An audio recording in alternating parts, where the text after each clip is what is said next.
Quand a été créé Orfeo?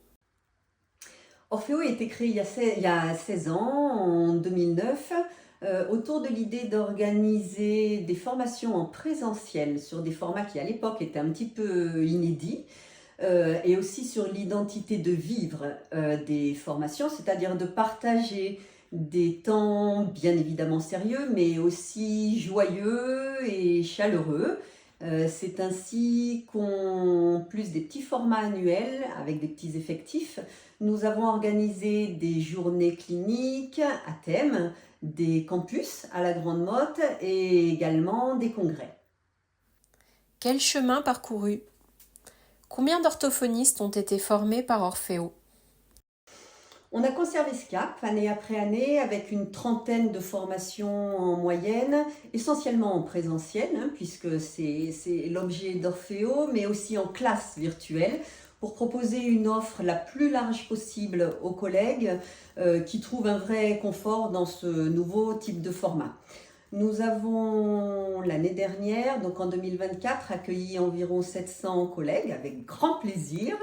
Et l'année 2025 s'annonce très bien aussi, puisque en plus des petites sessions habituelles en effectif réduit, on organise un congrès international sur la déglutologie au mois de novembre 2025 à Paris, où Marion Girauroux et Virginie Ruglio ont conçu un programme vraiment magnifique qui va réunir les experts de tous les pays autour d'interventions qui s'annoncent passionnantes. Qu'est-ce qui distingue Orfeo des autres organismes de formation pour orthophonistes?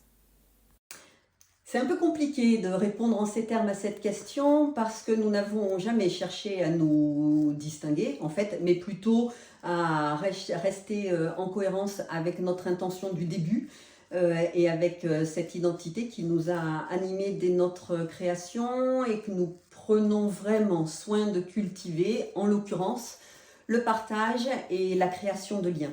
Alors, concrètement, ça veut dire que nous avons fait le choix d'une toute petite équipe de formateurs pour construire tous ensemble des relations de qualité et surtout de fidélité.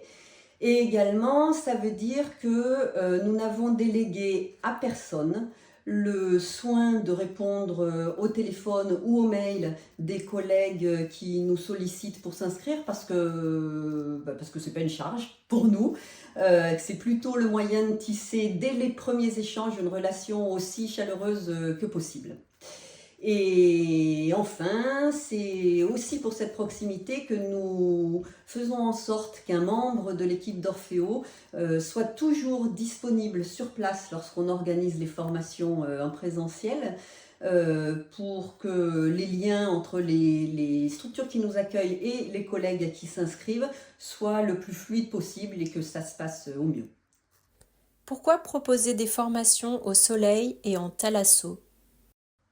L'année 2024 a donné le jour à deux nouveaux projets sur lesquels nous avons longuement travaillé et qui vraiment nous réjouissent parce qu'il s'agit de vrais succès collectifs que du coup nous avons décidé de dupliquer chaque année. Alors pour le premier se déroule dans un centre de thalassothérapie autour du concept de partenariat parental qui va être décliné à tous les champs de l'orthophonie grâce à un binôme de formateurs autour de Jérémy Perrichon et d'un spécialiste dans son domaine. L'autre petit défi a été baptisé Fun et Sun et il regroupe tous les formateurs d'Orfeo et les collègues qui souhaitent s'inscrire une fois par an dans un lieu un peu festif pour allier formation en présentiel et joyeuse parenthèse pendant les moments off que nous pourrons partager, les pauses, les repas, les apéros. On vous attend nombreux. Qui sont les formateurs d'Orfeo? Nous avons autour de nous 6 formateurs super dynamiques et très inspirants. Il s'agit de Mélanie Boyer, de Sophie Gonneau, d'Elisa Levavasseur, de Jérémy Perrichon, de Stéphanie Rinquin et de Virginie Ruglio. Ils sont à la fois très attachés à une rigueur scientifique, mais aussi à une pratique clinique, puisqu'ils sont tous cliniciens, pour donner aux stagiaires des fondements théoriques solides, mais aussi des outils concrets pour la prise en soin.